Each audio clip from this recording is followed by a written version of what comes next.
विद्यार्थियों के संस्था के और शिक्षा के हित में सोचने वाले आदरणीय चांसलर डॉक्टर पुष्पेंद्र गौतम जी, हमारे बीच में प्रो वाइस चांसलर आदरणीय कुलसचिव महोदय, यहाँ पर उपस्थित इस विश्वविद्यालय के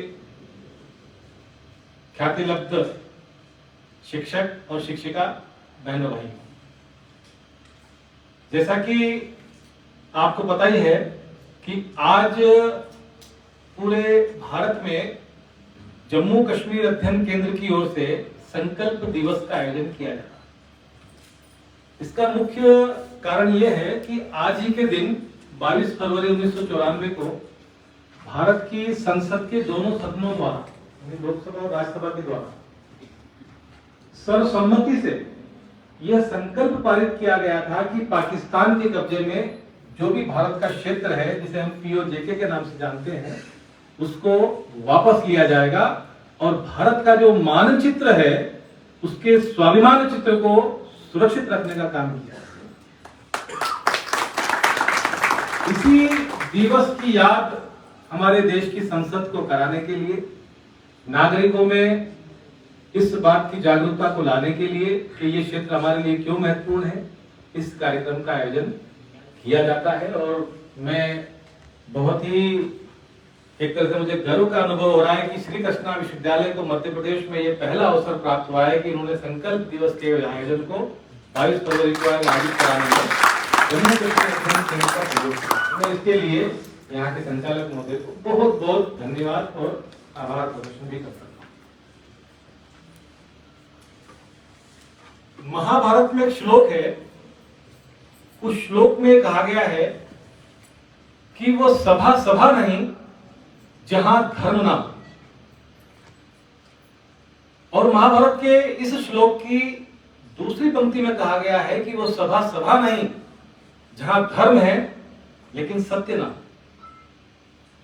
और इसी श्लोक में तीसरी पंक्ति में कहा गया कि वो सभा सभा नहीं जहां धर्म भी है, सत्य भी है, लेकिन वरिष्ठ ना हो। और इसी श्लोक की चौथी पंक्ति में कहा गया है कि वो सभा सभा नहीं जहां धर्म भी है, सत्य भी है, वरिष्ठ और वृद्ध भी हैं, लेकिन छल हो। द्रौपदी के चीरहरण का प्रसंग था, उस समय श्लोक महाभारत में आता है।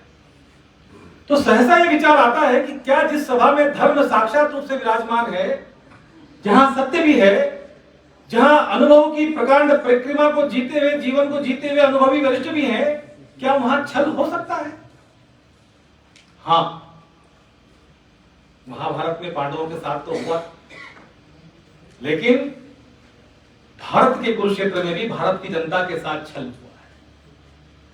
और वो छल हुआ है 1947 में, 48 में, जब भारत के अखंड क्षेत्र जम्मू कश्मीर पर पाकिस्तान के कबालियों ने आक्रमण किया था। उस समय भारत के तत्कालीन प्रधानमंत्री नेहरू ने सेना को पहले तो भेजने से ही मना किया, और जब सेना वहां चली गई तो उन्हें लड़ने से मना कर दिया। और पहली बार भारत के इतिहास में, देश के, विश्व के इतिहास में ऐसा हुआ कि एक बड़ा राष्ट्र छोटे राष्ट्र की शिकायत करने, एक जीतता हुआ राष्ट्र हारे हुए राष्ट्र की शिकायत करने संयुक्त राष्ट्र संघ में चला गया। और फिर दोनों देशों की सीमाएं जहां थी वहीं सेनाएं रह गई, और भारत का बहुत बड़ा क्षेत्र पाकिस्तान के कब्जे में चला गया, जिसे आज हम पाकिस्तान अधिकांश जम्मू कश्मीर के रूप में जानते हैं।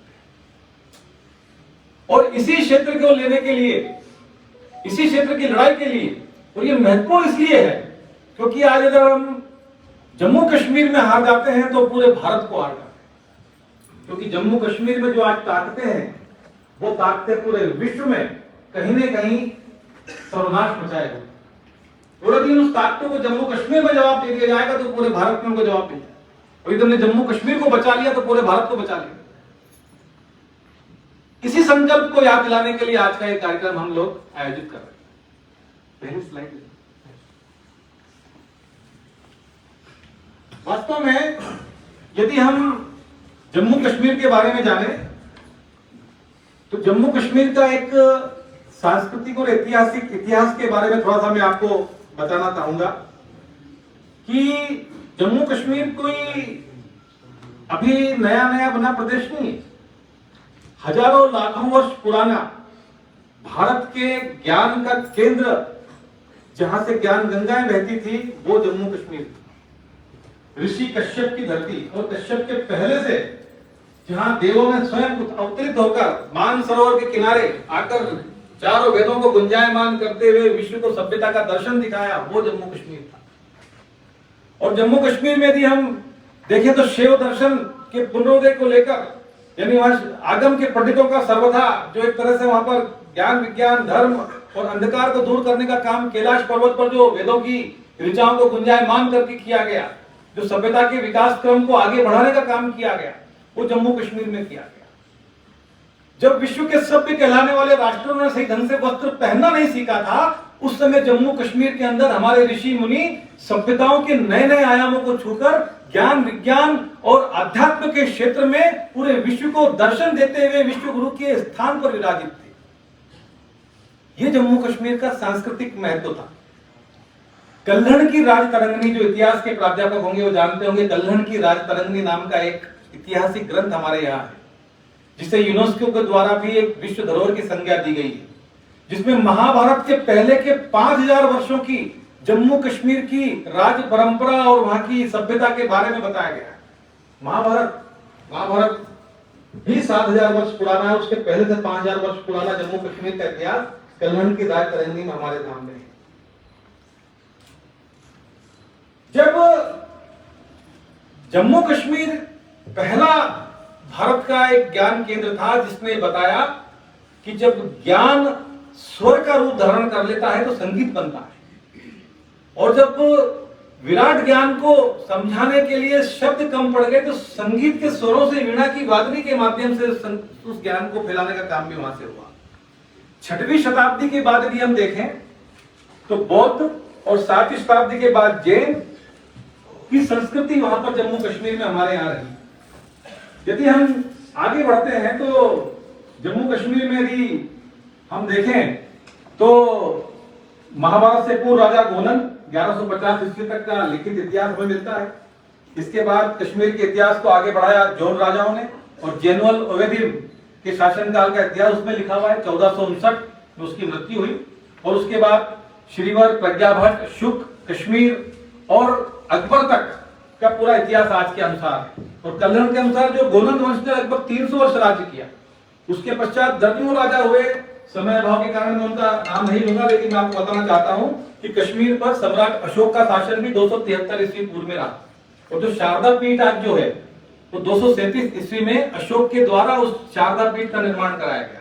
और शारदा पीठ में 3 देवियां थी, शिक्षा की देवी, ज्ञान की देवी और संगीत की देवी।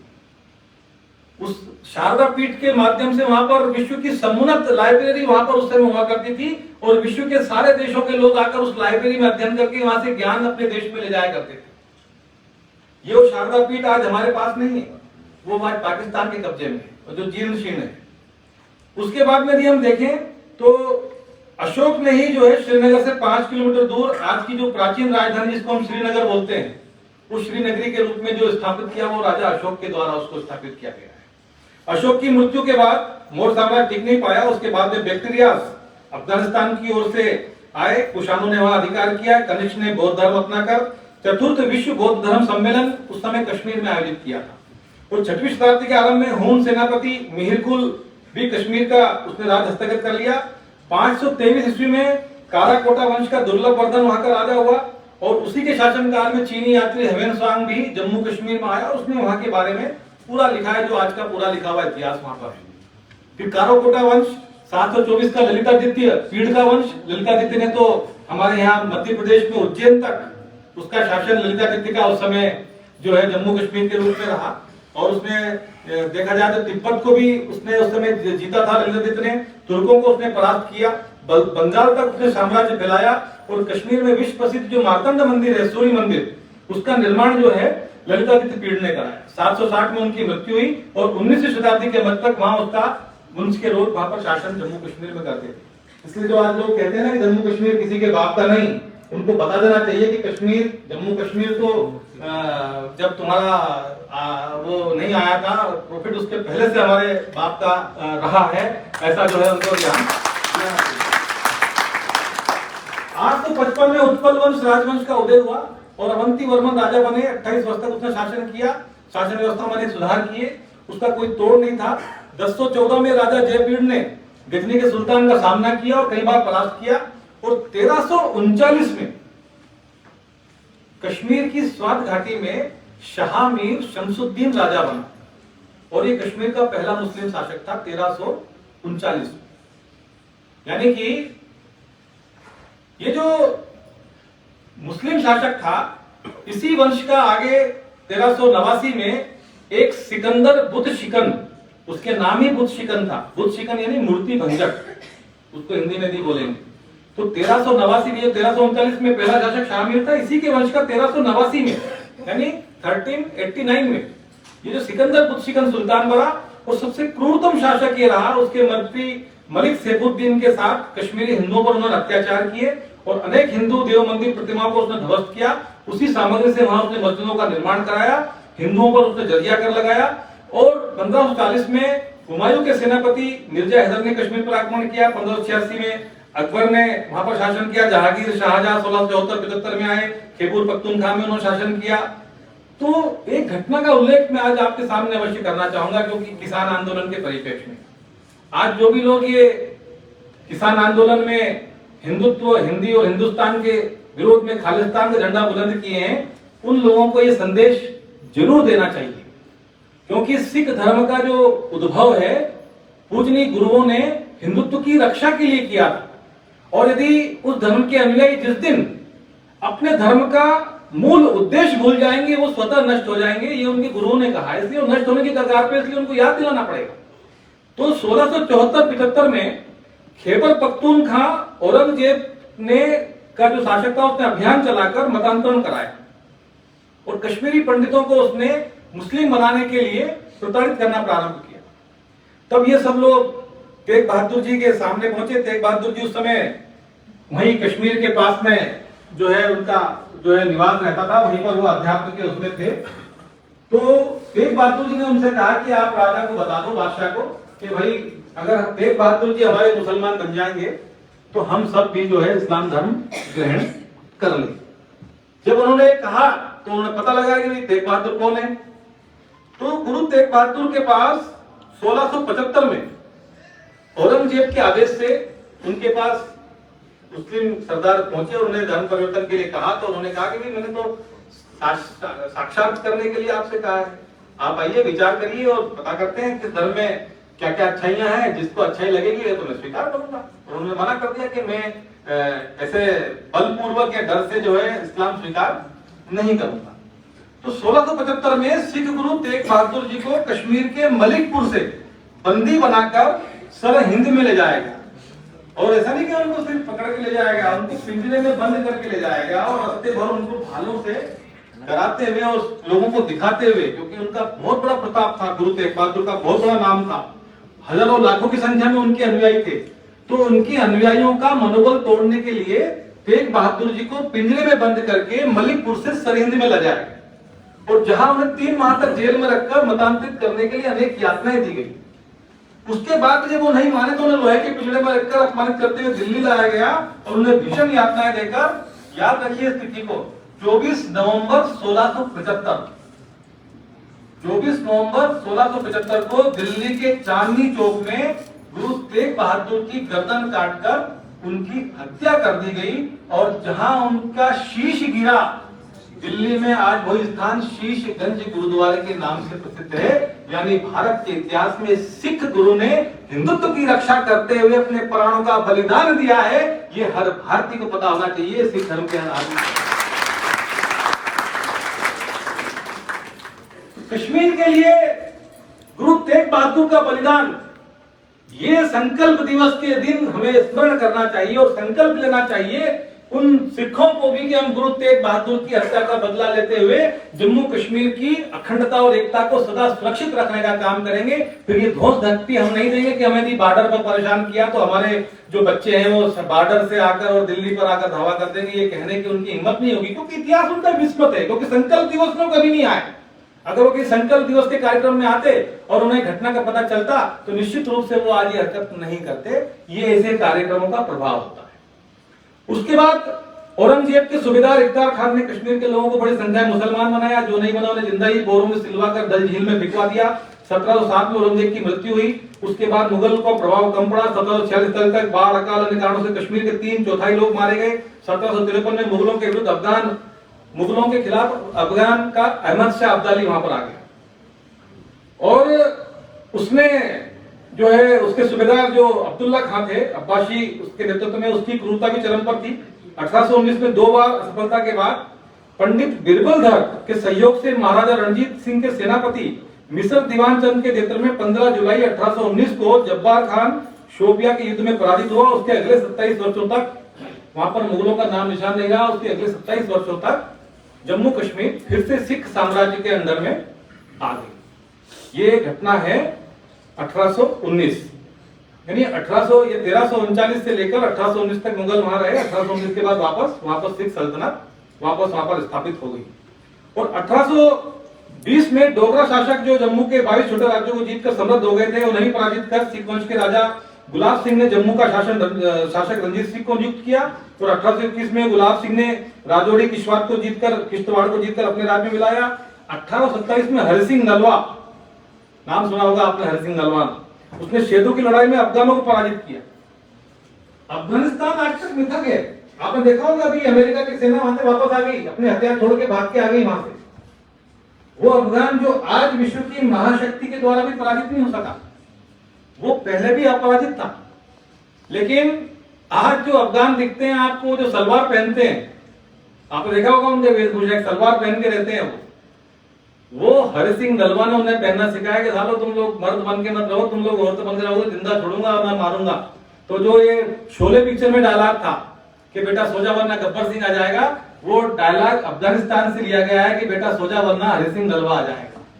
और पहली बार हरि सिंह नलवा ने अफगानियों को जम्मू कश्मीर से पराजित करके अफगानिस्तान तक अपनी सीमा फैलाई। और आज भी हरि सिंह नलवा के नाम से अफगान डरते हैं और आज भी भारत की तरफ वो आक्रमण करने का दुस्साहस कभी नहीं करते। आपने देखा होगा तालिबान कभी भी भारत की तरफ आज भी आक्रमण नहीं करते, क्योंकि भारतीय सेना ने वहां पर जो जो चौकियां हैं वो सब पर हरि सिंह नलवा चौकी लिखवाया हुआ है, तो उसका नाम ही काफी। 1834 में गुलाब सिंह के सेनापति जोरावर सिंह ने जंस्कार और बल्तिस्तान सहित पूरा लद्दाख को जीता।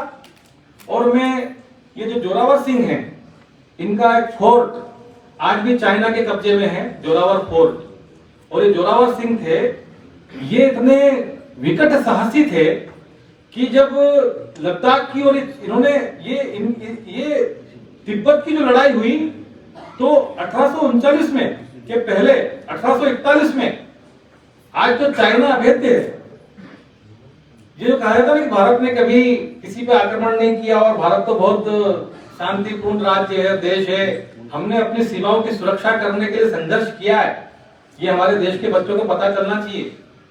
1841 में जोरावर सिंह ने चाइना को हरा के तिब्बत पर कब्जा किया था और बर्फ में लड़ने के लिए जो चावल की जो फसल होती है, उसकी जो पराली होती है, जिसको जलाते हैं पराली को, वो पराली के जूते पहनकर वहां हमारे सैनिकों ने चाइना के अंदर घुस के उनको जो है मार लगाकर और तिब्बत को वापस अपने जम्मू कश्मीर में मिलाने का काम जोरावर सिंह ने किया था। 1839 में महाराजा रणजीत सिंह की मृत्यु हुई। उसके उत्तराधिकारी अंग्रेजों के हाथों पराजित हुए। अंग्रेज जो बंगाल से बढ़ते हुए आए थे, इनका और सिखों का और अंग्रेजों का युद्ध हुआ। तो 1839 में रणजीत सिंह की मृत्यु होने के बाद में जो उनके उत्तराधिकारी थे, अंग्रेज सिख युद्ध हुआ, जो इतिहास के लोग जानते होंगे, उसमें सिख साम्राज्य की पराजय हुई। जब अब ये आपने सुना होगा कि इस रूप में बताया जाता है कि गुलाब सिंह ने तो कश्मीर को खरीदा था अंग्रेजों से। इस रूप में एक नया नैरेटिव चलाया जाता है कि भारत का नहीं था तो गुलाब सिंह ने कहीं से खरीद लिया था जम्मू कश्मीर को। ये वास्तव में खरीदा नहीं था। जब अंग्रेज सिख युद्ध हुआ और सिखों की पराजय उसमें हुई, तो अंग्रेज क्या करते थे, जब राजा पराजित हो जाता था तो युद्ध का खर्चा भी उससे ही लेते थे। यानी हमारा जो खर्चा भाई लड़ने में हुआ वो तुम वापस दो। यानी वो अंग्रेज जो है लड़ाई जीतने के बाद में हारे हुए राजा से अपनी लड़ाई का खर्च वसूल करते थे। तो 1846 में अंग्रेजों ने पंजाब को ब्रिटिश सत्ता के अधीन रखा, लेकिन उन्होंने राज्य पर नियंत्रण बनाए रखने के लिए महाराजा गुलाब सिंह को शासक स्वीकार किया। क्यों किया? क्योंकि अंग्रेजों को हमेशा समुद्र में या मैदानों में लड़ने का ही अभ्यास था। अंग्रेजों की सेनाओं के पास पहाड़ियों पर और बर्फ में और समुद्रों पर लड़ने का उनके पास ना तो इंफ्रास्ट्रक्चर था और ना उनके पास कोई किसी तरह का अनुभव था। तो ऐसी स्थिति में अंग्रेजों ने कहा कि भाई अभी जो जम्मू कश्मीर वाला एरिया है इस पर हमें शासन करने का ना तो अनुभव है ना हमारे पास इंफ्रास्ट्रक्चर है, क्योंकि गुलाब सिंह यहाँ पहले से शासक थे, इसलिए गुलाब सिंह को ही यहाँ की सत्ता हम दे देंगे, लेकिन आपको इसके बदले में हमें युद्ध का खर्चा और ये कुछ राशि इसमें देना पड़ेगी। तो दो संधियां हुई। 9 मार्च 1846 को एक संधि हुई जिसको पहली संधि कहा जाता है। 16 मार्च 1846 को दूसरी संधि हुई जिसमें अंग्रेजों ने 1.5 करोड़ रुपया उस समय सिख साम्राज्य से मांगा था, लेकिन सिख साम्राज्य ने कहा कि हम ये पैसा नहीं दे सकते, इसके बदले में हम आप दूसरी शर्त मान सकते हैं। तो 75 लाख रुपए में समझौता हुआ और 75 लाख रुपए अंग्रेजों को देने के बाद में अंग्रेजों के साथ जो है मिलकर जम्मू कश्मीर का शासन सिखों ने वापस चलाया। अब इसमें जो 3 चीजें हमारे सामने हैं कि जो जम्मू कश्मीर के पास में जो ये स्थान है, 3 बातें इसमें ध्यान रखने योग्य हमारे सामने हमेशा है कि अंग्रेज अफगानिस्तान अनेक स्थानों पर लड़ रहे थे, आर्थिक आवश्यकता गुलाब सिंह ने पूरी की, कश्मीर घाटी जैसे दुरुशेद का शासन उनको उनके पास था नहीं, और उधर रूस के बढ़ते प्रभाव को रोकने के लिए ब्रिटेन को वहां पर एक बफर स्टेट बनाने की आवश्यकता थी, क्योंकि तो रूस भी प्रथम विश्व युद्ध के समय, द्वितीय विश्व युद्ध के समय बढ़ रहा था, तो रूस को रोकने के लिए वो चाहते थे कि सिख साम्राज्य रूस को रोकने के लिए बफर स्टेट के रूप में जम्मू कश्मीर का एक काम करे, इसलिए भी उनकी आवश्यकता भी थी, तो उन्होंने ये शर्त स्वीकार कर ली। 23 सितंबर 1925 को महाराजा प्रताप सिंह के भतीजे हरि सिंह को गद्दी मिली। राजा हरि सिंह, इनका नाम आप सबने सुना होगा। अब राजा हरि सिंह, ये इनके बारे में थोड़ा सा मैं आपको बता देता हूँ कि 23 सितंबर 1895 को इनका जन्म हुआ। अजमेर के मेयो मिलिट्री कॉलेज में इनकी शिक्षा दीक्षा हुई। 23 सितंबर 1925 को 30 वर्ष की आयु में इनका राज्याभिषेक हो गया और उन्होंने बहुत सारे उल्लेखनीय काम किए। भूमि सुधार भी उन्होंने कराया, रघुनाथ मंदिर भी उन्होंने वहां बनाया, और पहले राजा ऐसे थे उस समय मंदिरों में निचली जाति के लोगों को प्रवेश नहीं था, लेकिन अनुसूचित जाति के लोगों को भी प्रवेश का अधिकार उन्होंने वहां पर ढिंडोरी पिटवाकर रघुनाथ मंदिर में जाने के लिए महाराजा हरि सिंह ने वहां पर चालू कराया। लड़कों के लिए शिक्षा, लड़कियों के लिए भी शिक्षा होना अनिवार्य थी। उस समय लड़कियों को शिक्षा का अधिकार नहीं था पंजाब के क्षेत्र में, खासतौर से लड़कों के साथ, लेकिन लड़के कोएड शिक्षा जिसको हम बोलते हैं, लड़कियों को अलग था, लड़कों को अलग था। उन्होंने कहा नहीं भाई सबको साथ साथ पढ़ने दो, कोएड एजुकेशन उन्होंने चालू की। और मुस्लिमों को भी कहा कि मदरसा छात्र शिक्षा से आप बाहर निकलिए, आप जो सामान्य शिक्षा है वो लीजिए, इसके लिए आपको वजीफे हम देंगे, ये भी उन्होंने काम किया। और इस तरह जो है महाराजा हरि सिंह ने बहुत सारे काम वहां पर किए।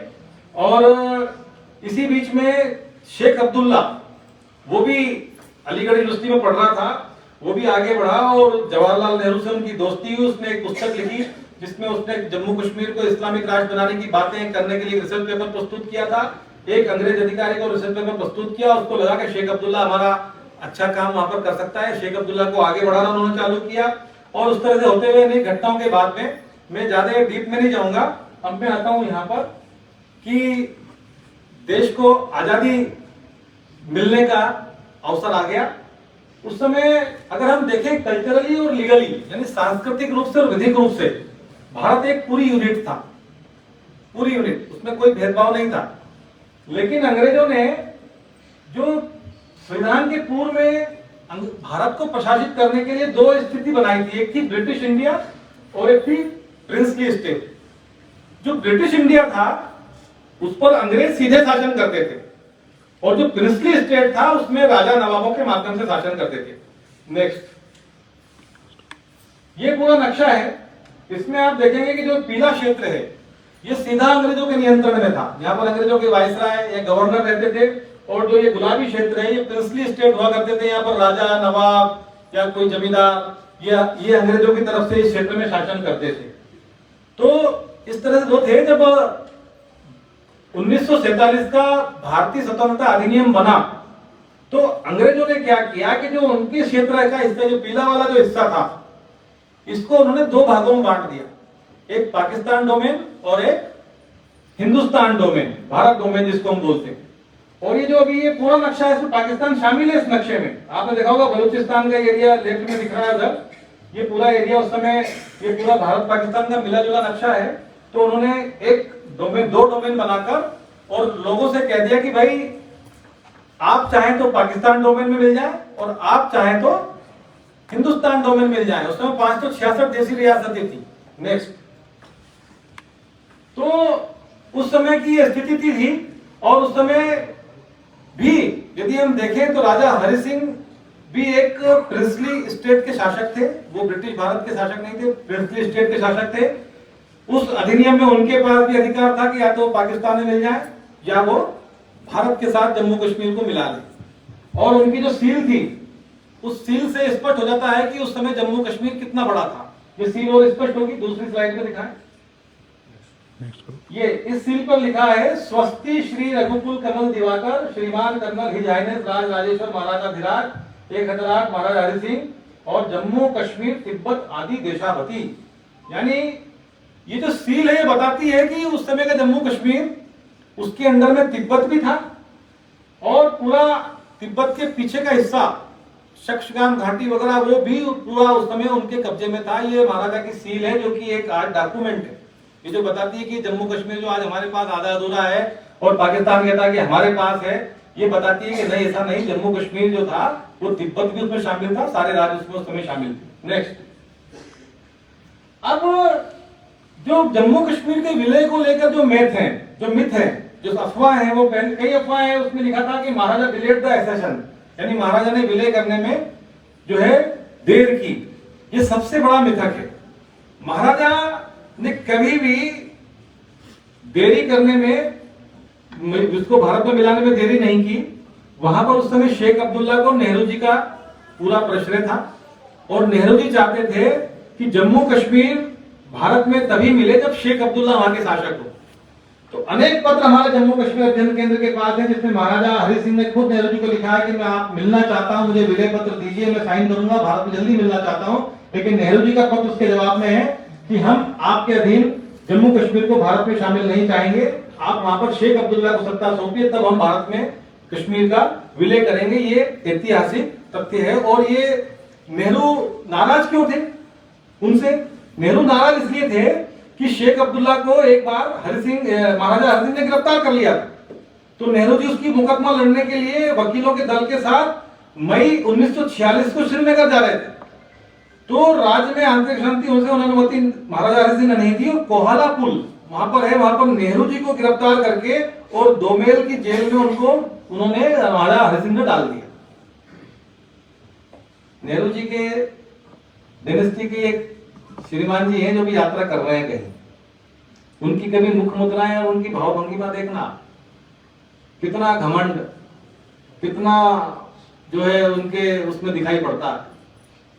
तो वो तो अवशेष है, कुछ बचा नहीं उसके पास। और उनके दामाद जी हैं, उनको भी देखा होगा आपने, उनकी चाल ढाल, हवाई अड्डे पे कैसे लड़ते हैं लोगों से। तो नेहरू जी में कितना उस समय घमंड रहा होगा, मैंने देश को आजादी के लिए लड़ाया कर रहा है और मुझे जेल में डाल दिया हरि सिंह ने। कल्पना करिए आप, जो नेहरू पूरे भारत में जिसके नाम के जो है पसीनों के दीपक जल रहे हों और उसको एक प्रिंसली स्टेट का राजा पकड़ के जेल में डाल दे, तो क्या वो राजा हरि सिंह को पसंद करेंगे? नहीं करेंगे। तो यही कारण था कि नेहरू के मन में विद्वेष और नाराजगी महाराजा हरि सिंह के प्रति बहुत बुरी तरह से हो चुकी थी। और महाराजा सिर्फ नेहरू के निशाने पे नहीं थे, वो अंग्रेजों के निशाने पे भी थे। ये माउंटबेटन जो था, अंग्रेजों की ब्रिटिश पॉलिसी में यह था कि ये जो जम्मू कश्मीर है पाकिस्तान के पास रहे तो हम इस पे ठीक से कब्जा करेंगे और रूस को आगे बढ़ने से, यूरोप में आगे बढ़ने से रोकेंगे, इसलिए पाकिस्तान हमारे लिए ज्यादा मुफीद इस काम के लिए रहेगा। तो ये माउंटबेटन महाराजा हरि सिंह को जम्मू कश्मीर का विलय पाकिस्तान में कराने के लिए वहां गया। तो महाराजा हरि सिंह तो मन बना चुके थे कि मुझे पाकिस्तान के साथ नहीं रहना, मुझे भारत में मिलना है। तो 7 दिन तक वो उसको शिकार कराते रहे, कभी कभार धूप गिरी तो धूप में नंगा उसको घुमाते रहे, लेकिन उसके बाद में उसको टाटा बाय बाय करके उन्होंने वापस भेज दिया। और उसने बहुत उसको जब वो भेजा वापस तो उससे मिलने भी नहीं गए, उसके लिए गाड़ी करके उसको वहां से वापस भेज दिया गया। तो माउंटबेटन भी इनसे नाराज था। अब अंग्रेजों की नाराजगी का एक कारण यह भी था कि 1931 के गोलमेज सम्मेलन में जब सारे प्रिंसली स्टेट को बुलाया था, उसमें गांधी जी भी थे, अंबेडकर भी थे, सारे लोग वहां पर थे। तो महाराजा हरि सिंह प्रिंसली स्टेट के प्रतिनिधि के रूप में उस गोलमेज सम्मेलन में गए थे 1931 में लंदन में। और वहां पर उन्होंने कहा कि किसी भी देश को यह अधिकार नहीं है कि वो किसी दूसरे देश पर बलात् कब्जा करके और वहां पर अपने कानून थोपे और वहां की जनता पर अत्याचार करे। हम प्रिंसली स्टेट अंग्रेजों के इस कृत्य की घोर निंदा करते हैं और विरोध करते हैं, और मैं प्रिंसली स्टेटों की तरफ से अंग्रेजों को संदेश देना चाहता हूं कि वो बहुत जल्दी भारत छोड़कर चले जाएं। तो अंग्रेज वैसे भी इनसे नाराज थे। जिन्ना ने भी कई बार महाराजा हरि सिंह को कहा कि आप पाकिस्तान में विलय करिए, पर महाराजा ने मना कर दिया। तो उसने धमकी भी महाराजा को दी कि हम आपको जो है जरूर यहाँ पे कब्जा हमला करके आपसे पाकिस्तान में मिला लेंगे इसको। जिन्ना भी नाराज था। शेख अब्दुल्ला तो जन्मजात उनका विरोधी था, वो भी नाराज था। महात्मा गांधी और महाराजा हरि सिंह के पत्र हमारे पास जम्मू कश्मीर अध्ययन केंद्र के पास हैं। महाराजा हरि सिंह ने जब देखा कि नेहरू जम्मू कश्मीर को भारत में मिलाने के लिए तैयार नहीं है उनकी, उसमें तो उन्होंने महात्मा गांधी से भी उन्होंने पत्र लिखा हरि सिंह के प्रधानमंत्री ने। तो महात्मा गांधी ने कहा कि भाई देखिए ऐसा है कि मैं इसमें कुछ कह नहीं सकता, नेहरू को ये सब काम सौंपा हुआ है, लेकिन अगर ऐसा है तो आप वहां पर प्लेबिसाइड करा लीजिए, यानी जनमत संग्रह करा लीजिए। अगर जनता चाहेगी तो वो पाकिस्तान में मिलेगी और चाहेगी तो वो हिंदुस्तान में रहना चाहेगी। तो वो प्लेबिसाइड का कोई प्रश्न था ही नहीं। 1947 के अधिनियम में जनमत संग्रह का कोई प्रावधान नहीं था। भारत स्वतंत्रता अधिनियम 1935 में कोई जनमत संग्रह का प्रावधान नहीं था। इसलिए महात्मा गांधी की बात मानने का कोई औचित्य नहीं था। तो महात्मा गांधी भी महाराजा हरि सिंह से नाराज थे। इसके बाद एक स्टेट डिपार्टमेंट में कुछ लोगों को तय किया था, तो राज्यों को विलय को लेकर जब मीटिंग होती थी तो महाराजा हरि सिंह को वो लोग भी बुलाते नहीं थे। तो महाराजा हरि सिंह ने उनको भी खूब फोन पर गरियाया था उस समय। तो वो लोग भी महाराजा हरि सिंह से नाराज थे। कुल मिलाकर प्रधानमंत्री मेहरचंद महाजन जो कि प्रधानमंत्री थे वहां के, उन्होंने निरंतर नेहरू के संपर्क में थे और नेहरू को वो महाराजा के संदेश से अवगत करा रहे थे, लेकिन माने नहीं। अंततोगत्वा 29 सितंबर 1947 को शेख अब्दुल्ला जेल से रिहा हुए। भारत में विभाजन की त्रासदी हो रही थी क्योंकि पाकिस्तान से लोगों की रेलें, कटे पिटे लोगों की रेलें भर के आ रही थी भारत में, और पाकिस्तान में दंगे हो चुके थे। भारत में भी यही दृश्य दिखना पड़ा था। विभाजन की पूरी त्रासदी 1947 के समय देश की आजादी के बाद भारत झेल रहा था। ऐसे समय पे राष्ट्रीय स्वयंसेवक संघ के पूजनीय गुरु गोलवलकर जी महाराजा हरि सिंह से मिलने के लिए पहुंचे सरदार पटेल के निवेदन पर, और महाराजा हरि सिंह से उन्होंने बातचीत की। तो महाराजा हरि सिंह ने उनको सारे दस्तावेज दिखाए कि मैं तो भारत के में मिलने को तैयार हूं, आपके नेहरू जी नहीं मान रहे हैं, ये कह रहे हैं शेख अब्दुल्ला को शासन दे दो। तो फिर गुरुजी और उनकी जो भी चर्चा हुई उसका कोई रिकॉर्ड उपलब्ध हमारे पास फिलहाल नहीं है। यद्यपि गुरुजी ने कुछ भाषणों में उसका उल्लेख किया है, जिसके मंतव्य ये है कि उन्होंने महाराजा हरि सिंह को समझाया कि शिवाजी ने भी अनेक अपमानजनक संधियां की थी और यदि सिर सलामत है तो ताज कभी भी आ सकता है, इसलिए भारत की एकता और अखंडता को देते हुए आप कुछ त्याग अभी कर सकते हैं, बाद की स्थिति हम संभालेंगे। जो भी रहा हो, 18 अक्टूबर 1947 को श्री गुरुजी महाराज की भेंट हुई और 15 अक्टूबर को कबायलियों ने, पाकिस्तान वालों ने वहां पर कब्जा करने के लिए वो मुजफ्फराबाद आक्रमण किया और महाराजा ने भारत सरकार से सहायता मांगी, लेकिन उन्हें मना कर दिया गया। और 25 अक्टूबर 1947 को राज्यों के मंत्रालयों के सचिव वीपी मेनन श्रीनगर गए। 26 अक्टूबर 1947 को महाराजा के ने भारत के विलय पत्र पर हस्ताक्षर किया और 27 अक्टूबर को माउंटबेटन ने विलय पर स्तरीय संबंधी कार्रवाई की। और उसके बाद भारत की सेनाएं 8 नवंबर में जो है अक्टूबर में जो है कश्मीर पहुंची और 8 नवंबर तक कश्मीर घाटी के उड़ी सेक्टर तक भारत की सेनाओं ने कब्जा कर लिया। यहां भी मैं एक आपको बात बताना चाहता हूं, जब उड़ी तक भारत का कब्जा हो गया तो पाकिस्तान के पास जो पीओजेके है, जिसे मीरपुर बोलते हैं, वहां पर कबायलियों के आक्रमण हुए।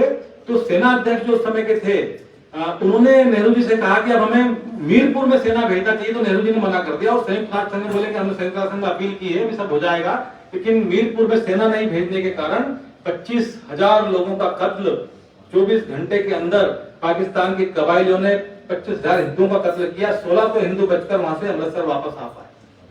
ये इतिहास में लिखा है, आप अगर पढ़ेंगे तो आपको पता चलेगा। और उसके बाद में उड़ी के आगे माउंटबेटन, उस समय भारतीय सेना का सेनाध्यक्ष उस समय भी था। पाकिस्तान में तो अपना था, लेकिन भारत में उस समय भी अंग्रेजों का माउंटबेटन ही भारत की सेना का अध्यक्ष था। माउंटबेटन ने उड़ी से आगे भारत की सेना को जाने से रोक दिया। नेहरू जी संयुक्त राष्ट्र संघ में चले गए और उसके बाद जो सेना जहां थी वहीं की वहीं रह गई। और आज की स्थिति में यह था कि 85,000 वर्ग किलोमीटर का क्षेत्र पाकिस्तानी कब्जे में रह गया। 54,000 हिंदू सिख मीरपुर मुजफ्फराबाद में मारे जा चुके थे। लाखों लोग कश्मीर में शरणार्थी थे। और 1 जनवरी 1948 को भारत में नेहरू जी ने संयुक्त राष्ट्र संघ में शिकायत की। जो कि बहुत बड़ा एक तरह से देखा जाए तो एक बहुत गलत काम था। उस समय अगर सेना को कहा जाता तो आज हम संकल्प दिवस मनाने की स्थिति में नहीं होते। आज वो क्षेत्र हमारे पास था, आज उसको लेने की संकल्प की बात नहीं। नेक्स्ट, तो ये एसेशन जो था फुल एंड फाइनल था, जो विलय था वो फुल एंड फाइनल था। मैं आपको बताता हूं कि जम्मू कश्मीर तो 25 अक्टूबर 1947 को भारत में विलय पत्र आ गया था, लेकिन भोपाल तो और बाद में आया। भोपाल तो 1954 में आपका जो है बहुत बाद में, इसकी एग्जैक्ट डेट मुझे ध्यान में आ रही है कि भोपाल बहुत बाद में भारत में विलय पत्र में शामिल हुआ, और गोवा तो अभी 60 में 1960-62 में जो है भारत में शामिल हुआ। और उसके बाद जम्मू कश्मीर के बाद अनेक रियासतें जो थी वो भारत में शामिल हुई, और जिस विलय पत्र पर बाकी रियासतें शामिल हुई 566, उसी विलय पत्र पर जम्मू कश्मीर भी शामिल हुआ। इसलिए ऐसा नहीं था कि कोई जम्मू कश्मीर का विलय अलग से हुआ या वहां कोई विशिष्ट स्थिति, ऐसा कुछ नहीं था। सामान्य रियासतों से जम्मू कश्मीर का विलय भी भारत में हुआ। और आगे बढ़ाए, और इस तरह प्रोसेस ऑफ इंस्टीट्यूशनलाइजेशन जो है पूरा हुआ। आगे बढ़ाए, और ये जो यूएनओ में जब ये मामला गया तो यूएनओ ने 3 शर्तें वहां पर रखी उस समय। उन्होंने कहा कि सुरक्षा परिषद ने दोनों पक्षों को स्थिति सुधार कदम उठाने के लिए कहा। 20 जनवरी 1948 को यूएनओ का 3 सदस्यीय दल वहां पर आया, और उसने जो बात कही वो ये कही कि पहले जो उन्होंने लिखित में लेटर जो दिया उसमें यह था, पहले भाग के अनुसार तत्काल युद्ध विराम कर दे, यानी जो जम्मू कश्मीर में युद्ध हो रहा है पाकिस्तान भी युद्ध विराम कर दे, भारत भी युद्ध विराम कर दे। दूसरी चीज उन्होंने कही कि पाकिस्तान को निर्देश देते हुए कहा कि वो भारत के क्षेत्र में जहां तक घुसा है वो क्षेत्र तत्काल खाली कर दे, और फिर भारत को उन्होंने कहा कि जब ये पाकिस्तान उस क्षेत्र को खाली कर देगा तो फिर आप भी अपनी सेनाएं जहां से आप चले थे वहां पर वापस बुला लें, उसके बाद में हम निर्णय करेंगे इसमें आगे क्या होना है। लेकिन पाकिस्तान की सेनाएं पीछे नहीं हटी, और भारत भी आज भी वहां पर आज तक कायम है। और उसके बाद में भी एक यूएनओ का दल वहां पर अभी तक बैठा था। 2014 के बाद 16 में उसको नरेंद्र मोदी जी ने उसको वहां से भगाया कि भैया तुम्हारा कोई काम नहीं, हम संभाल लेंगे स्थिति को। उन पर 2 लाख रुपए प्रति माह खर्च होता था, उसपे 2 करोड़ रुपए प्रति माह उस ऑफिस पे खर्च होता था यूएनओ के, उसको वहां से उखाड़ कर वहां से भगाया है। और इस तरह जो है 27 जुलाई कराची समझौता हुआ। ये सारी चीजें होने के बाद में कुल मिलाकर स्थिति ये हुई कि उसके बाद शेख अब्दुल्ला को जम्मू कश्मीर का शासक नेहरू जी के द्वारा बना दिया गया, और महाराजा को जम्मू कश्मीर से निष्कासन के निर्देश दे दिए गए। दिसंबर 1947 को महाराजा हरि सिंह जो है विलय के 2 महीने बीत जाने के बाद भी जब पाकिस्तान की सेना बाहर नहीं हुई तो उन्होंने बहुत ऑब्जेक्शन किए, तो उनको देश निकाला दे दिया गया। और जब लोगों ने पूछा कि भाई महाराजा हरि सिंह को वहां से क्यों हटाया जा रहा है, तो नेहरू जी ने कहा कि यार उनका स्वास्थ्य गड़बड़ है। आप सोचिए कश्मीर की ऐसी आबो हवा है कि वहाँ अच्छे लोगों का स्वास्थ्य ठीक हो जाता है, वो स्वास्थ्य ठीक करने के लिए मुंबई जाएंगे। मतलब कितना एक तरह से उस समय जो इन्होंने किया है। तो 1 मई 1949 को महाराजा का निष्कासन हुआ, और 20 जून 1949 को महाराजा ने जम्मू कश्मीर छोड़ा। उसके बाद जब शेख अब्दुल्ला वहां पर राजा वहां के जो है शासक बन गए, शेख अब्दुल्ला और नेहरू जी के बीच में मीटिंग हुई 17 अक्टूबर 1949 को। शेख अब्दुल्ला के बनने के बाद फिर उन दोनों के बीच में बहुत सारे चीजें हुई। इन्होंने अपना संविधान वहां पर अलग बना लिया, अपना निशान वहां पर अलग बना लिया, अपने आप को राष्ट्रपति उन्होंने वहां घोषित कर दिया। श्यामा प्रसाद मुखर्जी ने फिर उसके खिलाफ आंदोलन चलाया, एक विधान एक निशान एक प्रधान को लेकर। श्यामा प्रसाद मुखर्जी की वहां पर हत्या हो गई। उसके बाद में देश में प्रबल आंदोलन हुआ, और उसके बाद में फिर जो है सारी चीजें फिर से यथावत हुई। और होते होते ये 1954 का समझौता हुआ, 370-35वां हुई। 5 अगस्त 2019 को 370 भी खत्म हमने कर दी, धारा 35 ए भी वहां से हटा दिया गया। अब जम्मू कश्मीर पूरा जो है हमारे कब्जे में आ गया। और हालांकि विषय बहुत बड़ा है, 2-3 विषयों में होता है, लेकिन इसके बाद मैं आपको बता रहा हूं उसके बाद की स्थिति क्या है। आगे बढ़ाएं, आगे बढ़ाएं, यूएन सिक्योरिटी काउंसिल के हैं, आगे बढ़ाएं और आगे बढ़ाएं और आगे बढ़ा दें और आगे बढ़ा दें और आगे बढ़ा दें। अब वर्तमान में यदि हम देखें तो pre independence Jammu Kashmir had 4 region, यानी स्वतंत्रता के पहले जम्मू कश्मीर के में 4 क्षेत्र थे, जम्मू कश्मीर लद्दाख और गिलगित। और टोटल क्षेत्रफल इसका था 2,22,236 वर्ग किलोमीटर, 2,22,236 वर्ग किलोमीटर। मध्य प्रदेश का क्षेत्रफल कितना है? आप उससे अंदाजा लगा सकते हैं कितना बड़ा एरिया ये। नेक्स्ट अब पोस्ट डिपेंडेंस अगर हम देखें स्वतंत्रता के बाद जो कंप्रोमाइज हुआ मेनली 3 रीजन में हुआ, area with India, Jammu Kashmir, Ladakh. Total area हमारे पास बचा है 1,01,337 स्क्वायर किलोमीटर हमारे पास क्षेत्र बचा है। पाकिस्तान ऑक्यूपाइड जम्मू कश्मीर, मीरपुर, मुजफ्फरनगर, गिलगित बल्तिस्तान है। चाइना ऑक्यूपाइड जम्मू कश्मीर में सक्शकाम वैली और अक्षय चीन है। टोटल एरिया अंडर चाइना और पाकिस्तान 1,20,849 वर्ग किलोमीटर का क्षेत्र आज भी पाकिस्तान और चीन के अवैध कब्जे में है। नेक्स्ट,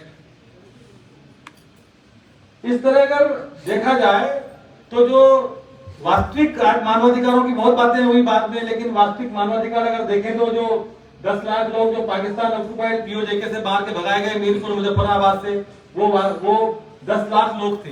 आपको आश्चर्य होगा कि धारा 370 जब लागू वहां पर थी तो वो लोग लोकसभा के चुनाव में तो वोट डालते थे, लेकिन विधानसभा के चुनाव में उनको वोट डालने का अधिकार नहीं था। उनको वहां पर कोई भूमि खरीदने का अधिकार नहीं था, अपना खुद का मकान बनाने का अधिकार नहीं था, वहां पर उनको कोई नौकरी पाने का भी अधिकार उनको वहां पर करने का अधिकार नहीं था, क्योंकि उनके पास परमानेंट रेजिडेंशियल सर्टिफिकेट नहीं था, क्योंकि माना जाता था कि पीओजेके के क्षेत्र से आए इसलिए यहाँ पर ये निर्वासित है, यहाँ पर ये शरणार्थी है, जबकि वो भारत की आजादी के पहले से वहां पर रह रहे थे। ऐसे 10 लाख लोग। वेस्ट पाक रिफ्यूजी, जब ये पाकिस्तान के साथ युद्ध हुआ उस समय 2 लाख वेस्ट पाक रिफ्यूजी हमारे देश में आए, उनके साथ भी ये स्थिति थी। फिर कश्मीरी हिंदू जो 1990 में वहां से भगाए गए, 4 लाख कश्मीरी हिंदू पूरे भारत में जो है वहां से जम्मू कश्मीर से खदेड़ दिए गए, ये कहते हुए कि या तो चले जाओ या जो है धर्म परिवर्तन कर लो, अन्यथा आपको मार देंगे और आप अपनी औरतों बच्चों को यहाँ पर छोड़ के जाओ, बच्चियों। ये वहां पर मस्जिदों से नारे लगाए गए, तो उस समय डरकर 4 लाख जो कश्मीरी पंडित भगे, उनके साथ भी यही स्थिति थी। इसके बाद हम देखें 1971 के चुनाव में 1965 के जो युद्ध हुए उसमें जो रिफ्यूजी थे वो भी वहां थे। और terrorism effective people Jammu Kashmir region में यदि देखें तो लगभग वहां पर 75,000 से ज्यादा लोग पिछले 50 वर्षों में वहां पर मारे जा चुके हैं, जो कि किसी भी युद्ध में मारे गए लोगों से बहुत बड़ी संख्या हमारे देश की है, जो पाकिस्तानी आतंकवादियों और उनके साथ लड़ते हुए वहां पर मारे गए। इसके बाद SC ST OBC हम देखें, 370 जब लागू थी तो वहां SC ST OBC को रिजर्वेशन नहीं था। और ह्यूमन राइट वायलेशन जो गिलगित बल्तिस्तान में हो रहा है उसके बारे में आगे बताऊंगा। एक चीज और भी थी कि जम्मू कश्मीर में कोई महिला अगर बाहर शादी कर लेती थी तो उसको जम्मू कश्मीर में फिर संपत्ति में उसका जो था वो राइट नहीं रह जाता। जम्मू कश्मीर अध्ययन केंद्र ने उनके लिए सुप्रीम कोर्ट तक लड़ाई लड़ी और उनको वो अधिकार वापस दिलाया। और आप बड़े मजे की बात सुनिए, पाकिस्तान शेख अब्दुल्ला की जो लड़की है उसकी शादी राजेश पायलट से हुई, उसके साथ भी ये स्थिति थी। वो जम्मू कश्मीर अध्ययन केंद्र के कार्यालय में आके हमें गुलदस्ता लेके गई कि आपने हमारी संपत्ति की रक्षा करी भाई साहब, और आज शेख अब्दुल्ला बड़ी बड़ी बातें करते हैं। तो ये भी चीज आपके ध्यान में रखने की बात है। उसके बाद ये निर्णय सुप्रीम कोर्ट के देने के बाद भी वहां की सरकार ने कहा कि ठीक है, हम ये महिलाएं जो बाहर शादी करके गई जम्मू कश्मीर से बाहर, उनको तो हम संपत्ति दे देंगे पर उनके बच्चों को कोई राइट्स नहीं होगा। तो अभी 370 हटने के बाद उनके बच्चों को भी अब राइट्स वहां पर मिलने लगा है। नेक्स्ट, तो इम्प्लीकेशन ऑफ आर्टिकल 370 जो था उसके बाद में सारे pure investment of private sector in the state, यानी वहां पर किसी तरह का इन्वेस्टमेंट जम्मू कश्मीर में नहीं कर सकता था कोई बाहर से, कंपनियां वहां थी नहीं, इंस्टीट्यूशन वहां कोई खोल नहीं सकता था, धंधे पानी वहां कोई चला नहीं सकता था, क्योंकि 370 में इस चीज की मनाही थी। नो रिजर्वेशन फॉर ओबीसी, अन्य पिछड़ा वर्ग के लिए वहां कोई रिजर्वेशन 370 के कारण नहीं था। STs have no political reservation, जो अनुसूचित जनजाति के लोग थे उनको राजनीतिक क्षेत्रों में जो हमारे यहाँ पे एसटी की सीटें सुरक्षित होती हैं वो वहां सुरक्षित रखने का कोई प्रावधान उनके लिए नहीं था। जेंडर डिस्क्रिमिनेशन जो मैंने आपको बताया अभी, लिंग भेद, महिलाओं को संपत्ति का अधिकार नहीं रहेगा वो। फिर discrimination with Jammu and Ladakh on the basis of region, Jammu और लद्दाख के आधार पर भी जम्मू और लद्दाख के साथ भी वहां भेदभाव होता था, क्योंकि सारे सांसद विधायक वो सारे कश्मीर घाटी के होते थे और वो ना तो लद्दाख में विकास की दर पहुंचने देते थे ना जम्मू में विकास पहुंचने देते थे, सारा का सारा असेट वो घाटी में खर्च कर लेते थे। तो वहां बहुत बुरी स्थिति उत्पन्न हो गई थी। और नेगलेक्ट ऑफ आईडीपीएस एंड रिफ्यूजीज, जो भी रिफ्यूजीज थे उनकी तो मैंने आपको स्थिति बताई भी है। अब अगर कोई ये कहता है कि हम 370 वापस लाएंगे, इसका मतलब क्या हुआ? इसका मतलब वो ओबीसी का विरोधी है, इसका मतलब वो एससी एसटी का विरोधी है, इसका मतलब वो देश की एकता अखंडता का विरोधी है, इसका मतलब वो जम्मू और कश्मीर के लद्दाख के विकास का विरोधी है। ये उन लोगों से प्रश्न करने की बात आना चाहिए। नेक्स्ट, अब ये जो अगर हम देखें तो जिस छल की मैं बात कर रहा था, आज हम भारत का नक्शा देखते हैं, वास्तव में जो भारत के ऊपर के नक्शे के दो हिस्से हैं, ये आज हमारे पास नहीं है। ये हम नक्शे में दिखाते जरूर है, लेकिन ये ऊपर का जो हिस्सा है ये गिलगित बल्तिस्तान, और ये जो Pakistan occupied Jammu Kashmir, China occupied Jammu Kashmir, ये जो अक्साई चीन का एरिया है ये गिलगित बल्तिस्तान है, और ये जो मीरपुर मुजफ्फराबाद है, जो लाल से क्षेत्र पूरा है, ये आज भारत के पास नहीं। Next, Pak occupied and China occupied Jammu Kashmir में हम देखें तो Pak consist two area, Mirpur Muzaffarabad area of Jammu Kashmir region, और Gilgit Baltistan culturally and socially close to Kargil, यहाँ पर युद्ध हुआ। नेक्स्ट, अब इसमें यदि हम देखें तो गिलगित बल्तिस्तान में 7 डिस्ट्रिक्ट हैं, हुंजा, सकरदू, दिमीर, सिगर, हिसार, ये हैं। Almost 11,000 families go to separated 1947 Gilgit. ये जो 11,000 लोग वहां से हमारे यहाँ आज भी रिफ्यूजी बन के रह रहे हैं गिलगित बल्तिस्तान से। और सीओजे के यानी चाइना ऑक्यूपाइड जम्मू कश्मीर, ये सक्शकाम वैली 36,000 स्क्वायर मीटर की है, जो 1962 के युद्ध के बाद पाकिस्तान ने चाइना को नैतिक रूप से दे दी। नेक्स्ट, तो आज हम ये देखेंगे हिस्सा, तो ये भारत का नक्शे में दिखता है हमको, लेकिन ये जो पाक अधिक्रांत जम्मू कश्मीर है पूरा, ये वो वाला हिस्सा है। ये आप देखेंगे चीन अधिक्रांत जम्मू कश्मीर बीच में है, ये चाइना के पास ये वाला चीन अधिक्रांत जम्मू कश्मीर है। इधर मुजफ्फराबाद की जो ये एरिया है नीचे के पीले पीले अक्षर में दिख रहे हैं, वो है नीचे इनके हमने पूरे कलर के वाइट बता रखा है कि जम्मू कश्मीर, लद्दाख और पाक अधिक्रांत और चीन अधिक्रांत जम्मू कश्मीर की स्थिति क्या है। ये आज की स्थिति में पूरी स्थिति है कि हम भारत से कितना बड़ा भूभाग आज भी जो है ये पाकिस्तान और चाइना के कब्जे में हमारा है। नेक्स्ट, अब ये जो यदि हम देखें और भी डिटेल में यदि हम देखें तो आप देखेंगे पाकिस्तान की साइड में पीओजेके लिखा हुआ है, इधर अक्साई चीन लिखा हुआ है, ये बीच में जो सियाचिन ग्लेशियर है पीले पीले अक्षर में जो दिखा है वहां, ये जो बीच में संधि में ये सियाचिन ग्लेशियर है, यहाँ हमारी सेनाएं तैनात है, जो वहां 0 से 25 डिग्री तापमान में आज भी वहां पर वो लोग ग्लेशियर में बैठे रहते हैं, और वहां से चाइना और पाकिस्तान दोनों से लड़ने के लिए वो काम करते हैं। ये भारत की सेना का एक बहुत बड़ा हिस्सा है कि अगर ये सियाचिन ग्लेशियर यदि जो है वहां से हमारी सेनाएं हट जाएंगी तो ये अक्साई चीन से होते हुए चीन ये पीओजेके में सीधा आ सकता है, लेकिन इसको रोकने का काम आज भी हमारे वहां पर हो रहा है, और ये मीरपुर मुजफ्फराबाद। नेक्स्ट, तो आज गिलगित बल्तिस्तान जिसके लिए संकल्प हमने किया उसका इंपोर्टेंस क्या है, उसका महत्व क्या है, क्यों हम इसको लें।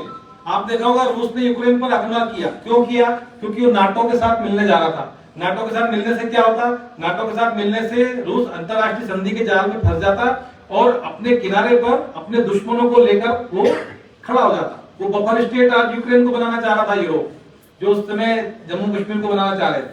तो रूस के लिए परमानेंट सिरदर्द वहां पर यूरोप की कंट्रीज का हो जाता, उसके आर्थिक सामरिक सारे हितों का नुकसान होता। अनेक बार संबंध उसने यूरोपियन सुधारने का प्रयास किया, संधियां भी हुई जो यूक्रेन ने तोड़ दी, तो रूस को उस पर आक्रमण करना पड़ा, जो अभी भी चल रहा है, क्योंकि अमेरिका और यूरोप पूरा आज भी यूक्रेन को रसद और सारी चीजें दे रहे हैं।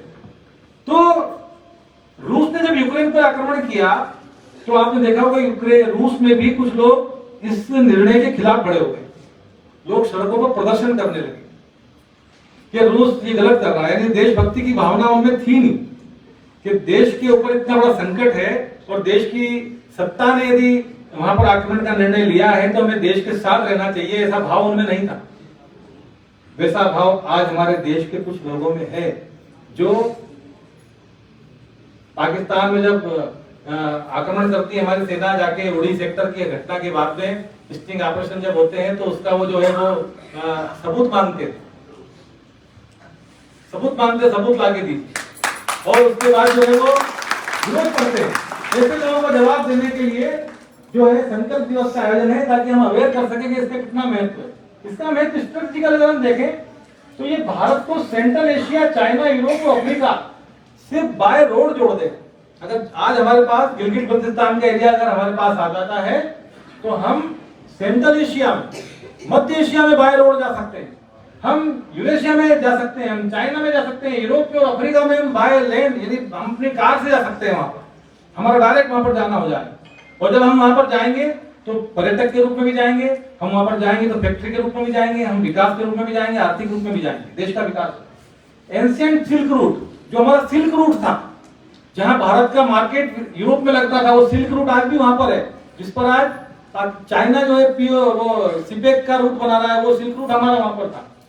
ईरान वहां से 1000 किलोमीटर है बाय रोड, मॉस्को वहां से 3500 किलोमीटर है, और लंदन 5952 किलोमीटर।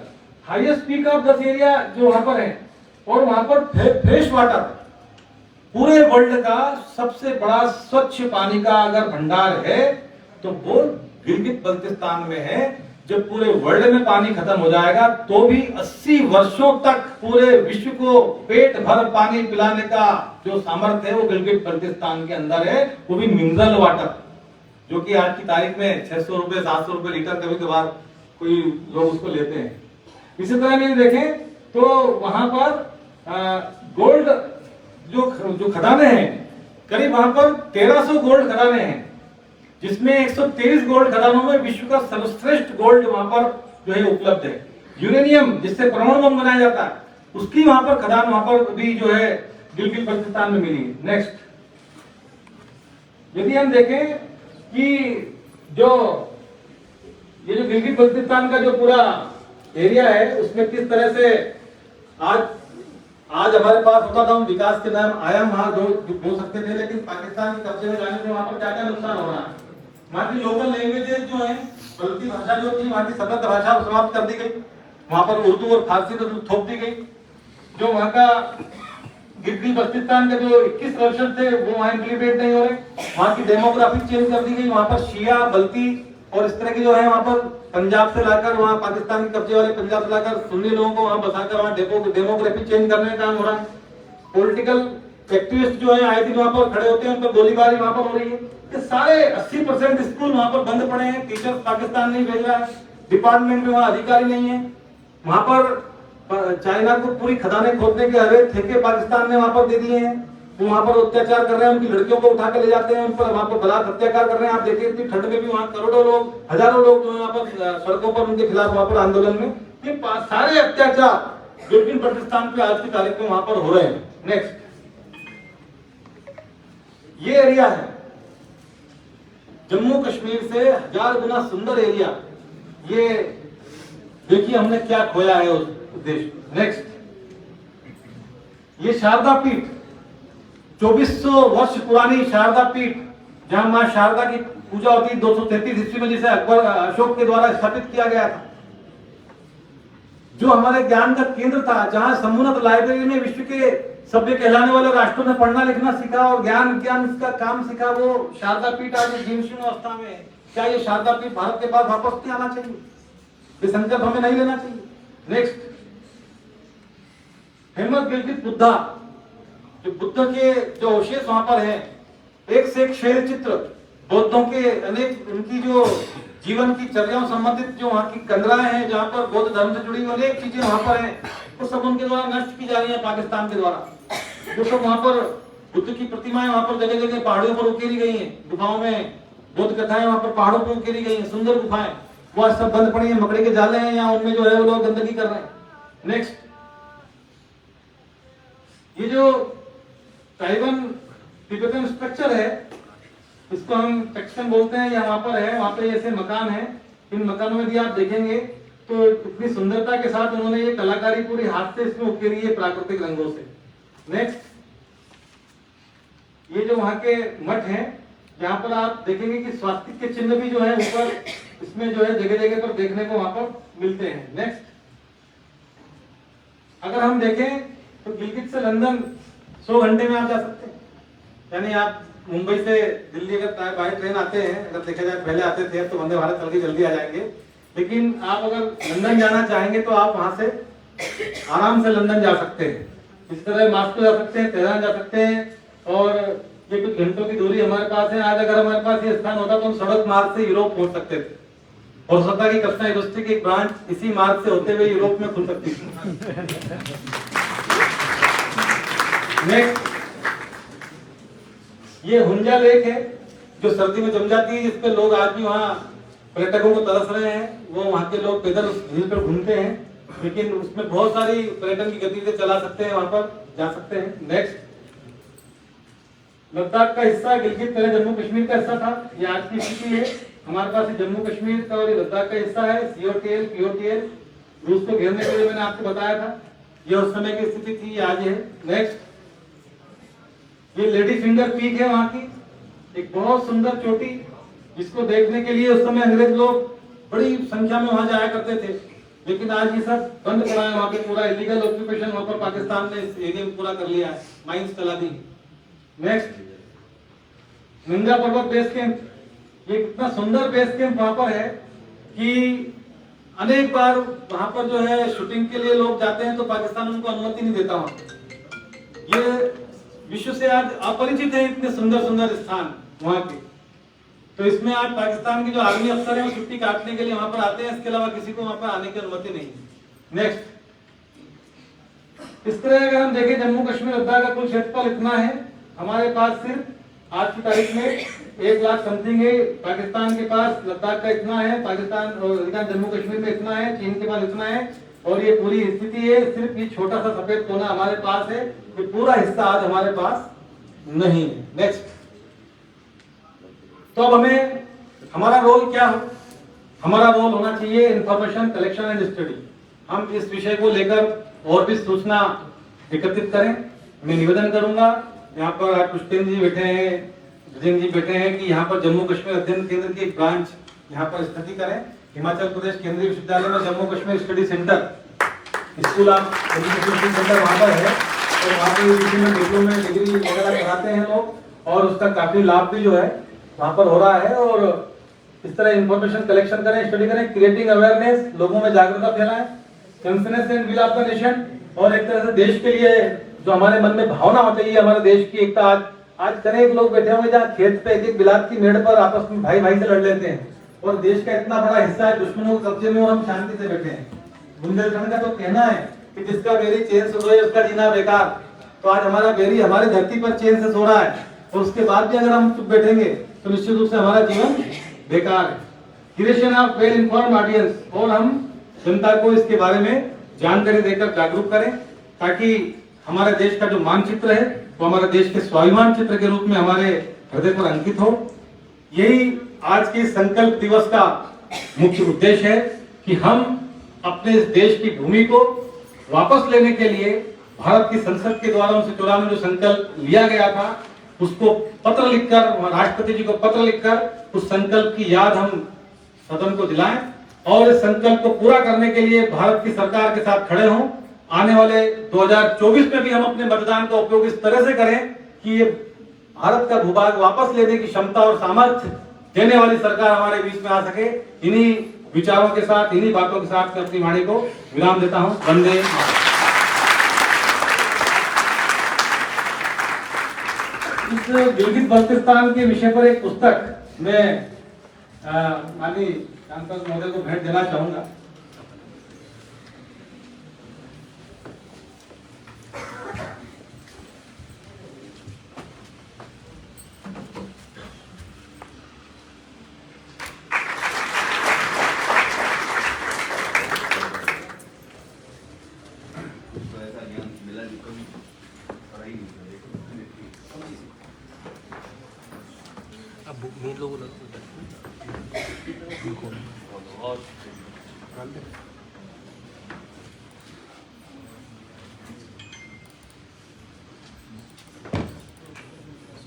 धन्यवाद महोदय। आपने सही कहा कि अखंड भारत महज सपना नहीं है, श्रद्धा है, निष्ठा है, और जिन आंखों ने भारत की भूमि को अधिक माता के रूप में देखा हो तो उनके लिए तो ये एक श्रद्धा का ही विषय है।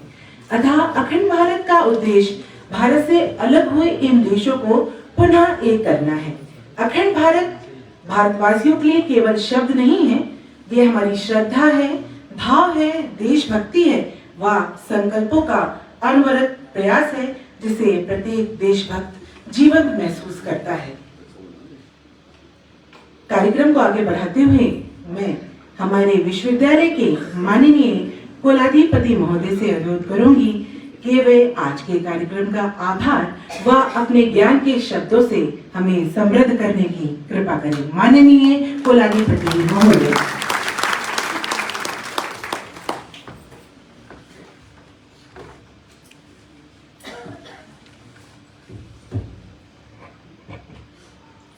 भारत माता की मंचासीन,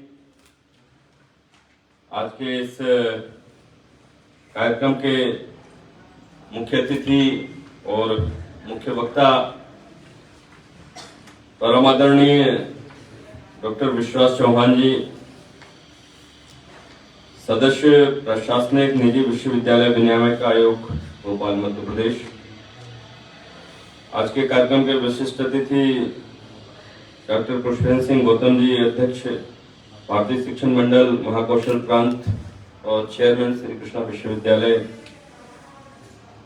जैसा कि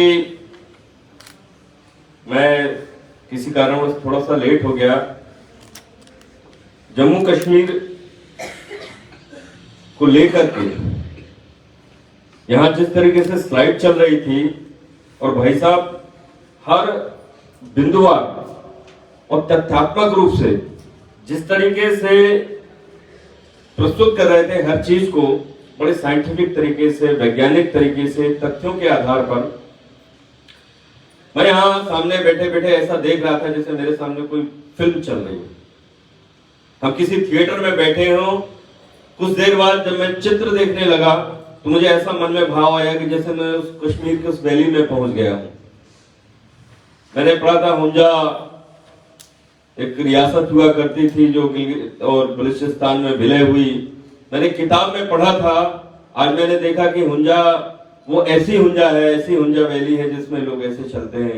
ये आज हमारा सौभाग्य, हम सभी का सौभाग्य है कि ऐसे ज्ञान के उन शब्दों से और ज्ञान के उस गहराइयों से भाई साहब ने हमको अवगत कराया कि जो शायद बहुत सारी हमें सी किताबों, न जाने कितनी लाइब्रेरी, न जाने कितने अध्ययन केंद्रों में जाते तब शायद वह जानकारी हमको हासिल नहीं हो पाती, जो आज उन्होंने बड़े सरल तरीके से और बहुत ही सार्थक तरीके से हम तक पहुंचाई। न जाने ऐसी बहुत सारे मिथ थे, भ्रामक जानकारियां थी, गलत जानकारियां हमारे पास आ जाती हैं, हम दिमाग में अपने वही बैठा लेते हैं और उसी के बैठाने के आधार पर हम ऐसी अपनी मानसिकता बना लेते हैं। आज बहुत सारे कई लोगों के, जैसे कुछ मेरे भ्रम टूटे हैं, ऐसे कुछ सारे लोगों के भ्रम टूटे होंगे। ऐसे ही हम जीवन में हर वह चीज पढ़ें, इसी तरीके का अध्ययन हम भी करें। और ये अध्ययन एक दिन का नहीं है, ये एक तपस्या है। आज उन्होंने 1 घंटे में जो चीज आपको बताई कि हरि सिंह डोगरा, उनके फोर फादर कैसे, फिर जम्मू कश्मीर, फिर उसका विलय, फिर लॉर्ड माउंटबेटन, फिर क्या क्या समस्याएं थी, गिलगिस्तान और बलूचिस्तान की क्या समस्या है। और हो सकता है मैं, भाई साहब ने बीच में मुझे एक बात का जिक्र आ गया, 370 के पहले भाई साहब ने अभी जिक्र किया था कि कोई वहां जम्मू कश्मीर की लड़की रहती है, यदि किसी दूसरी जगह बाहर शादी कर लेती थी तो उसको वहां की नागरिकता समाप्त हो जाती थी, उसको वहां की सुविधाएं या जमीन जायदाद नहीं मिलती थी। मेरे मन में उसी एकदम से अभी मंच से ही मेरी जिज्ञासा आ गई है, मैं शायद पूछ लूं भाई साहब से, क्या भाई साहब वो यदि लड़की पाकिस्तान में शादी कर लेती जम्मू कश्मीर की तो क्या होता भाई साहब? उसको सारे अधिकार फिर थे। यदि वो लड़की जम्मू कश्मीर में रहते हुए, मैं भाई साहब के मुंह से सुनना चाह रहा था, मैं क्योंकि मेरा ज्ञान उनके सामने बहुत छोटा है इसलिए मैं उनके मुंह से एक चीज सुनना चाह रहा था, ये कितनी बड़ी विडंबना की बात थी कि हमारे देश की बच्ची अपने ही देश में किसी दूसरे प्रांत में यदि विवाह कर लेती है तो उसके सारे अधिकार समाप्त हो जाएंगे, लेकिन यदि वही बच्ची पाकिस्तान में जाकर के किसी लड़के से शादी कर लेती है तो उसके सारे अधिकार जो कहते हैं यथावत रहेंगे। इससे बड़ी विडंबना क्या हो सकती है? आज हमें गर्व है ऐसे प्रधानमंत्री पर जिसका हम सपना देखते थे। जब कभी भी बात चलती थी भारत पाकिस्तान विवाद या कश्मीर की समस्या की बात आती थी तो एक ही बात निकलती थी, अरे यार कुछ नहीं करो। जब हम लोग कॉलेज में थे, जब हम लोग अध्ययन करते थे, तब केवल एक ही बात आती थी, कुछ नहीं करो, 370 हटा दो, सारी समस्याएं समाप्त हो जाएंगी। ये केवल हर जनमानस के दिमाग में बात बैठ गई थी कि धारा 370 हटेगी, कश्मीर की सारी समस्या समाप्त हो गई। ये हमारे लिए उस क्षण को देखने के लिए हम लोग पैदा हुए थे, जिसको कई लोगों ने न जाने कितने सालों से सपना देखा होगा धारा 370 हटने का, और उस धारा 370 हटने के हम साक्षी बने, इससे बड़ा सौभाग्य हम लोगों का। भाई साहब ने बोला कि विश्वविद्यालय में जम्मू कश्मीर अध्ययन केंद्र होना चाहिए, ऐसा उन्होंने सुझाव दिया।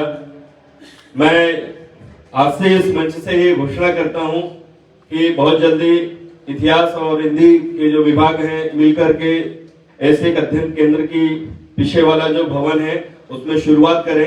इससे संबंधित जो भी हैं वो पुस्तकें मंगाए जाएं, आप भी अध्ययन करें, छात्रों को इसके लिए आप प्रोत्साहित करें, और इसकी शुरुआत क्या करें उसका भी मैं तरीका बताता हूँ। इसकी शुरुआत ऐसे करें कि जो अभी भाई साहब ने जो स्लाइड अभी जिससे यहाँ पर उन्होंने बताया, स्लाइड के द्वारा प्रेजेंटेशन दिया, उसकी भाई साहब की अनुमति से उसकी एक कॉपी कर लीजिए, और वो जो स्लाइड रहे उसको उसमें प्रिंट में लेकर के उसका बुकलेट बना करके हमारे उसमें लाइब्रेरी में रखाई जाए। इससे यहाँ से इस कार्यक्रम की और ये अध्ययन के लिए शुरुआत करेंगे।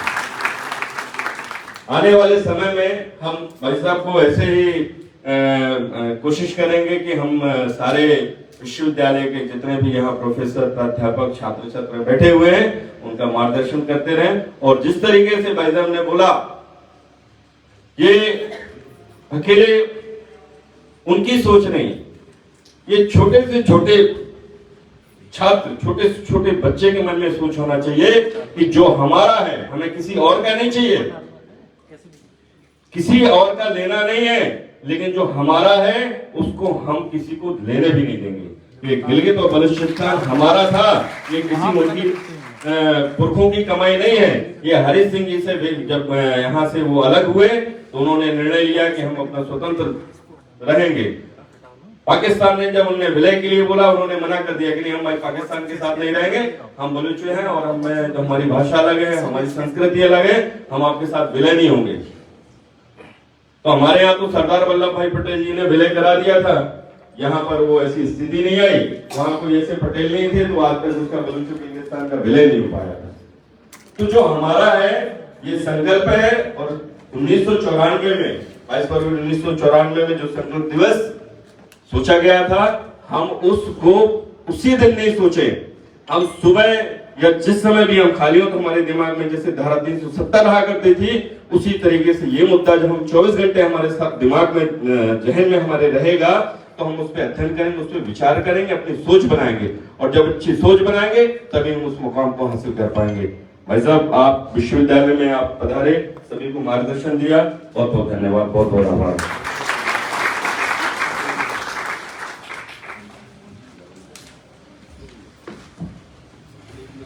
बहुत बहुत धन्यवाद सर। आपने सही कहा कि हम सभी तो सौभाग्यशाली हैं कि क्योंकि हमने अपनी आंखों से पिछले कुछ समय में बहुत सी असंभव लगने वाली जो बातें थी वो संभव होते हुए देखी हैं।